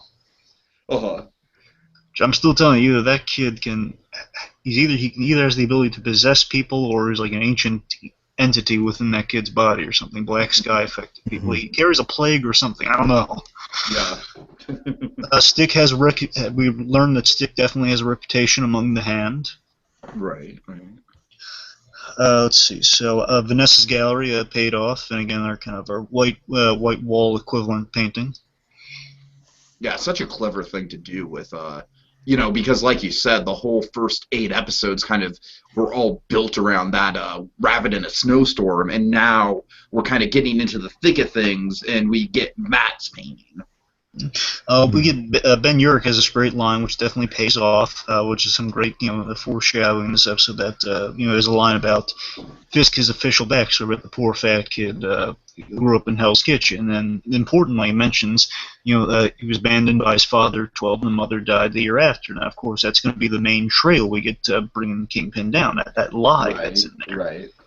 And we know, again, from the brilliant flashback we can't stop speaking about in episode 8. I mean, that brilliant flashback, we know. It was damn good. I mean, that wasn't just brilliant flashback. That was just brilliant storytelling in general. Yeah, I mean, we know for a fact that's not true, so we know that's definitely kind of our hook for, okay, there's a thread to tug to bring them down. Once our guys find it, and Karen's not giving up, which, of course, puts those two paths on the same road there. Sure. I think we're kind of getting closer and closer to Karen ultimately having her encounter with Wesley. With her kind of just getting deeper and deeper into this whole thing. Yep. And, of course, this gives her motivation with Cardenas. Speaking of course, Miss Cardenas' case has kind of come to an end this episode, so that was building, and now it's kind of an end, but it's, of course, breached kind of the opening to the motivation for bringing Fisk down, even more so. Right. Again, Matt hitting a low point. So, I mean, he's been doing pretty well just looking for Fisk, and now he's ran out of options. In this episode, he has hit the absolute low point, literally bleeding to death. Yeah. Let's see. So Kingpin's down yet another Cabal member. So he's lost. That's not a Blacklist reference, by the way. It's just we kind of nicknamed him the Cabal. I did not know the Cabal was a Blacklist. That's the thing. I didn't know until after I watched Daredevil before I watched Blacklist, so I just nicknamed him the Cabal because it sounds ominous, sounds cool. It does. But so he's down yet another member. So now I believe he's just left with at this point he's left with Leland Owsley and Gal. Mm-hmm. He's losing. Oh, sure. Can I interject a little bit about the Cabal? Oh, go on. Some interesting differences. This is why I brought the comics out. So from the beginning of the show, I'm a giant Moon Knight fan. So from the beginning of the show, I was really, really hoping that Wesley was going to turn out to be the Profile, who is a character in Moon Knight, and he's interacted with Daredevil a few times as well. Are you guys familiar with this character? Unfortunately, Moon Knight's not my specialty. So okay. So the Profile is this guy who he basically takes whatever job he can get, but his power is that he can literally read people like a book. He can look at them and he'll understand things like was beaten as a child, or only wears this particular brand of clothes just by staring at them. That's his power. That does sound kind of like Wesley. Yeah, and he's always like so perfectly in control of the situation, and he seems like this. He knows exactly what wine to get. Right, yeah, he has this, like really weird innate thing. I was really hoping that they were going to reveal, I was really hoping they were going to reveal partway through the reason he's really good at this is because he also has powers. And then, things would get extra scary because it'd be a fun twist. Mm-hmm. Unfortunately, they didn't do that. As I'm sure you know at this point. But I was really, really hoping that was going to be the case. So I was frustrated that he wasn't, but it's such an obscure character. I don't think that it would have sold as well as I thought it would have. But if I was directing it, that would have been my first thought. Marvel, it's, you don't know how on the money they're going to be with these characters. Sometimes they just get them completely. They bring everything in from the comics. Sometimes they'll change things up a bit, like with Claire. And Claire's, from what I hear, they might be doing a bit of Night Nurse, and Doctor Strange also might become an organization of kind of nurses out to help the heroes. Which I gotta brush up on the Night Nurse stuff, see what the full story of what that is. Because my assumption is that it's like an organization. What do you got? Yeah, there's a great story if you want to get into the relationship with Night Nurse and Doctor Strange. There's a great story where they have a romance subplot. It's called The Oath. It's a trade paperback, super, super good. Really explores the idea of morality and what's right, what's wrong. What does Doctor Strange do when he runs into situations that he can't face, and how does somebody like Night Nurse deal with somebody like Doctor Strange? It's really, really fun. Well, let me ask this. Well, let's see if you can clarify something for me. I know very little about Night Nurse, and as well, if you can maybe see if I'm on the money with my assumption about Night Nurse. Is that a Night Nurse, given like there might be Claire and of course what we're going to see in Doctor Strange, is that there's like a group within New York of just people that kind of help out people kind of near death, like mainly superheroes from the comics. Of course, we might see the discovery of that in the movies and the Netflix stuff. Just an organization of people who kind of help superheroes bleeding to death, almost like on the cups of dying. So am I on the money at all with that, or what is Night Nurse exactly? I mean, well, that's exactly what Night Nurse does. She functions as the very well organized back alley doctor for the superhero community. Okay. It has the confidentiality aspect that you're not going to get going to a public hospital, which is interesting. And she's down to earth. She's straightforward. She has an emotional grounding that makes her a really strong character. And when you get somebody who has like these incredible powers that can create and destroy worlds like Doctor Strange, and put them next to literally just a nurse in a cape with no powers, it's like it's wonderful seeing the way they interact and like how the differences in how they think about the world. Totally. Yeah, like if Doctor Strange sneezes with his eyes open, he can appear in Star Trek. It's an amazing feat. But here's the thing: he has to sneeze with his eyes open, or else it's just going to be Ricardo Montalban. That's the trick. Right. Oh God. The other thing I was going to mention, in the Daredevil comics, I've got Man Without Fear here. I don't know if you guys can see it. Oh, nice. That's the Ramita one, right? This is Brian Michael Bendis. Okay, I'm thinking of a different one, but I hear. I don't know if you guys can see it or not. This is one of the first Daredevil comics I read, maybe back in 2003, 2004, something like that. And that's the first time I got to meet Vernon Owlsley, who in the show is, the kind of bookish guy. Yeah, the owl. But in the comics, he's the owl. He's like this. I'll see if I can't show some pictures here. Let me move my light a little bit over. Can I see? Yeah, I can see it. Yeah. Let's see. Is this like weird?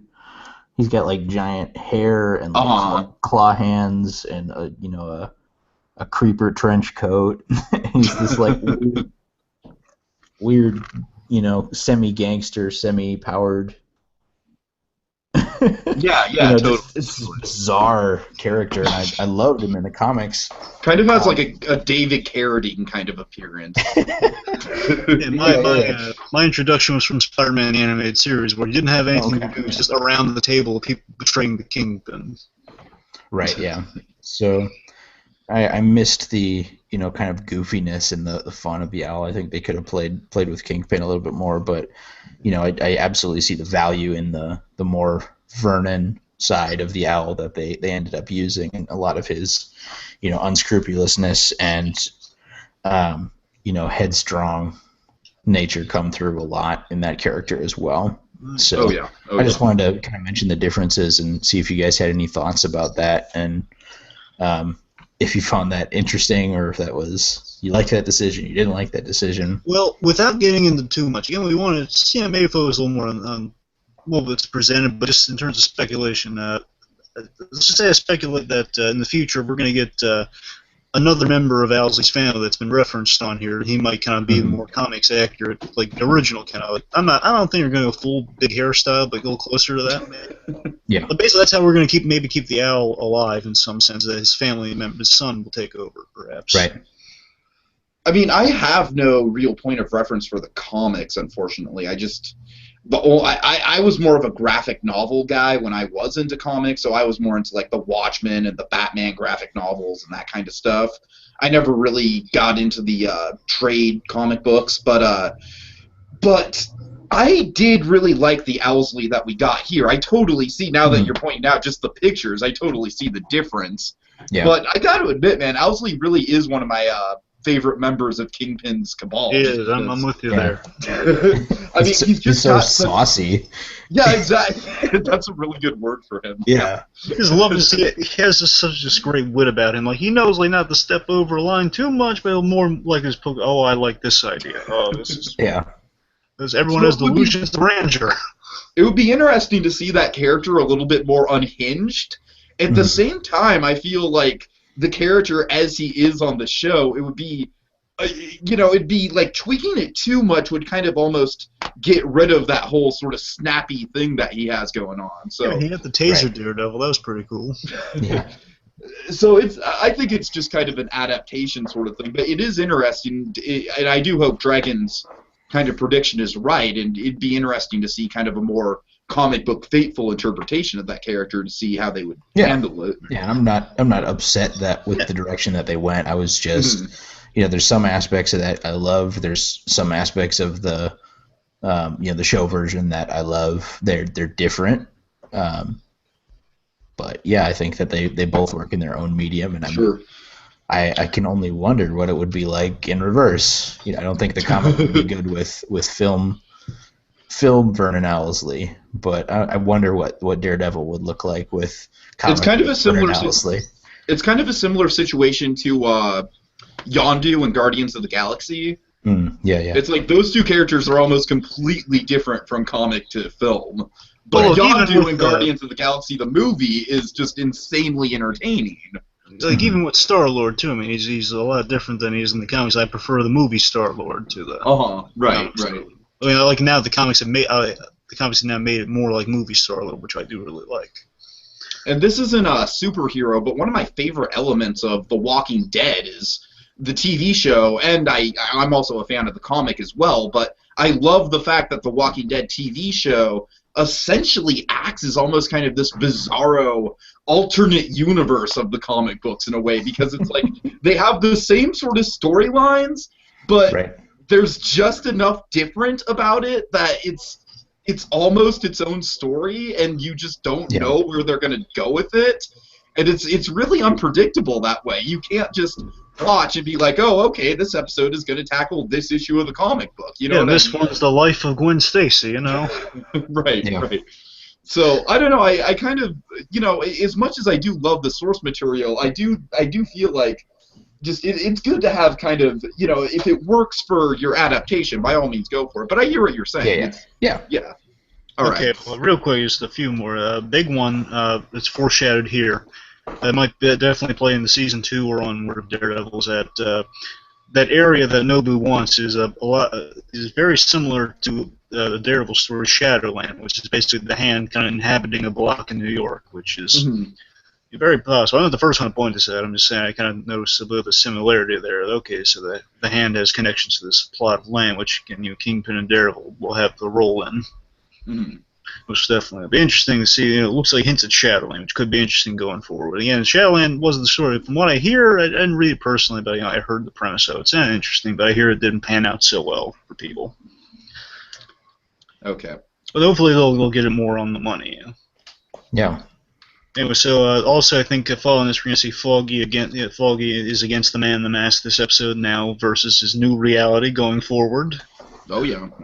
Of like, okay, maybe I shouldn't be against the Man in the Mask, but then again, he did lie to me, so we're going to see that unfold. And lastly, probably just Matt facing the choice, factoring into that Foggy thing I just mentioned, is that facing that he chose to kill someone. Right. That's going to definitely factor in, you being kind of lone vigilante willing to kill someone. That's going to be a big issue on the next episode. And also, last thing, in the latte line paid off. Yes, it did. That's the most important of all of this. Come on, latte. Profound conversations over lattes and nice little cups. Now that priest, he knows the Nick Ford philosophy of pleasantries. Oh dear. Even though Nick Ford doesn't understand it himself. That's the thing. That's true. I'm just saying he invited Dylan out of his way, and he's there first. Rich guy, man of means, does not pay for anything. Does not offer him a drink. Does not offer him food. Nothing. Very impolite. Not a pleasantry whatsoever. Okay, moving on. So let's answer the final segment. Enough with the 2-year-old reference. But still coming back. Yes. Let's get to, not just for Season 4, but for Season 5 as well. All right, let's get to the Nelson and Murdoch verdict. That's totally a legit gavel I just banged there. Totally legit. All right, so basically... We'll fix it in post. We'll put in that after effect. So basically, this is our chance to do our final thoughts. So, who wants to do final thoughts? Okay, I guess I'll do final thoughts. I mean, this episode definitely, it's kind of like, I feel like this episode is definitely a stepping stone sort of episode in a way between two big episodes, which is obviously the actually two big backstory episodes in the Wilson Fisk episode, and then we get in episode 10, Nelson versus Murdoch. Obviously, we get the backstory of those two in college. So it's a stepping stone episode, but in the best kind of way, just because it's an episode that everything that goes down kind of advances the plot forward from the death of Cardenas, which totally gives a new layer of motivation to our heroes, to the awesome fight scene, and Kingpin just rising up in power, and so we really do get the scope of what's at stake in this episode, and And the fight is just brutal, and I just keep going back to it. I think the fight is absolutely the thing that defines this episode. So yeah, that's it for me. It's totally a nice sort of in between episode between two really big kind of revolutionary backstory episodes. It's still really good in its own right. Yep, it's very well structured. It's got some great thematic stuff. You see Fisk desperate versus, I think Fisk desperate is really just moderately desperate at this point. Mm-hmm. In terms of, he's kind of pushed a little bit, but he makes it work out for him in the end versus kind of Matt truly desperate, and it's kind of like this scale of power they're kind of having a battle over right now. And it's just this moral decision. I love the format of kind of the moral decision. Like, they really take their time with it. You see Matt weighing the options, like him hesitating to put on the costume, him trying to look for a reason not to kill Fisk. And again, with that moral decision along with the Father Latham chats. I mean, really, it's really well structured. It really gives you that time, even to kind of mull it over, like you're rooting for Matt. Please, Matt, don't do it. It's not going to end well. Right. And of course, the action was great, and it's great. Hero falls episode. Our hero has to fall, or else we don't root for him again coming up. Totally, Pixar philosophy. You always root more for the person that's trying and failing to do something more than the person that's succeeding in doing something. Yeah. I think this is the first episode as well where all of the cards are kind of on the table, and there's a few little reveals after this, but. This is the first one where, Matt understands all of the, Wilson's plans, and he's met him face to face, and he's, looked him in the eye and knows what he's about as a person, and then sort of vice versa. Wilson's looked at Matt Murdock, and he's looked at Daredevil, but regardless, if he doesn't know, whatever, he's looked at those. Everybody knows who everybody else is as a person. And from that point on, they know what their goals are and what their motivations are. From that point on, it's all a matter of who's going to make the first move and how's it going to turn out when I make my counter move. So it's that tension just feeds so well into the next set of episodes coming up here. And it's a smart move because a lot of shows would usually do that whole, okay, now the cards are all on the table. They do that, the episode before the finale, you know what I mean? Mm-hmm. Yeah. But now we have 4 full episodes of, okay, we've been building this all up for 9 episodes, and now here is just all the ramifications of it. Oh, yeah. All right. Okay, is that all you guys have to say about this? Are we about done with this episode? Real quick. Does Fish find the novel? Put little characters? I'm sorry. I don't know why I got the Stewie Griffin voice for a minute. You just thought you were doing something creative, but really didn't turn out how you expected. Really just kind of kept on trucking there. Yes, you did, and then it just ran out of steam, and Let's become enemies and become friends. Okay, no, seriously. Right. Real quick, I love this little bit where Matt, when he gets crashed on the table, Wilson Fisk just throws him on the table. I love the blueprints just stick to the blood. It's so creepy. So right. It's oh man, this is such a brutal fight. The reality of the fight, That's all I wanted to mention. Okay, that's all I got for the episode. Okay. So I would like to give a big thanks to writer and director of Super Academy, Mr. Jacob Gulliver, for appearing on our podcast. Yeah, thanks for having me, guys. This was really fun. Yeah. Do you want to do a quick kind of plug for Super Academy while we have you here? Sure, yeah. If you somehow haven't heard about it yet, Super Academy is a superhero action comedy web series. We're live on YouTube and theescapistmagazine.com. If you're interested in superheroes, if you're interested in fun, humorous action and adventure, if you're interested in satire of the superhero genre, it's going to be... Just a lot of heart-tugging character moments as well. You guys are really good at that kind of stuff. Well, thank you. I appreciate it. Yeah. It's all available to stream. You can follow us, hop onto Facebook, or follow us on Twitter. We'd love to have as many views as possible. Tell your friends about it. And if you ever have questions or if you want to chat with us, we try and make ourselves really open to that.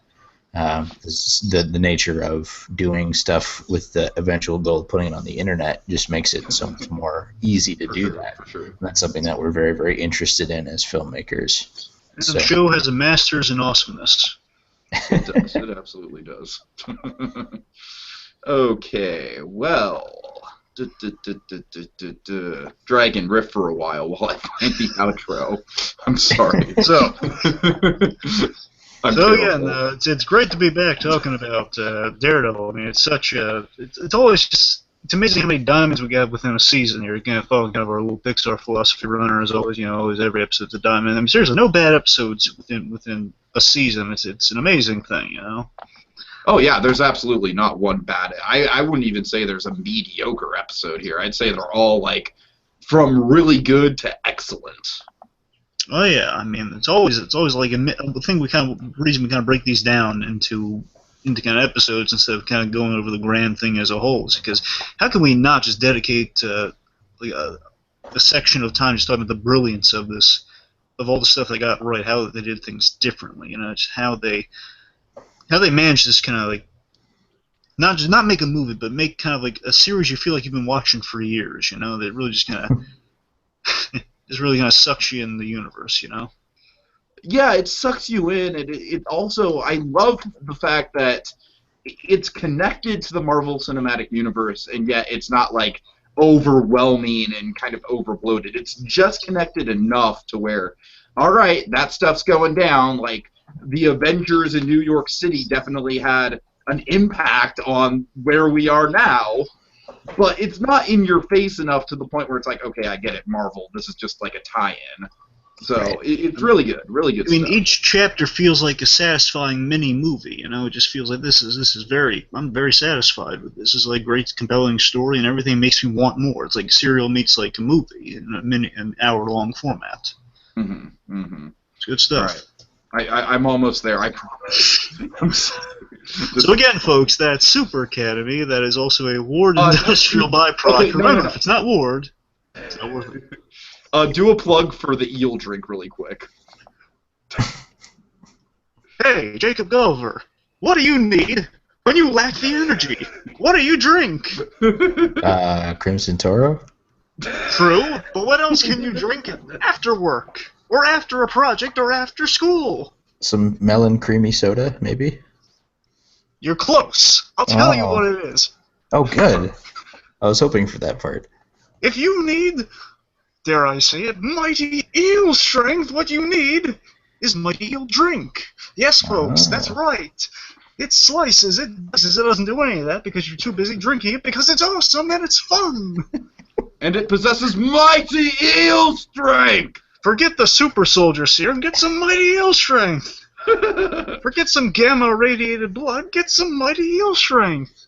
Okay, so that's all for now.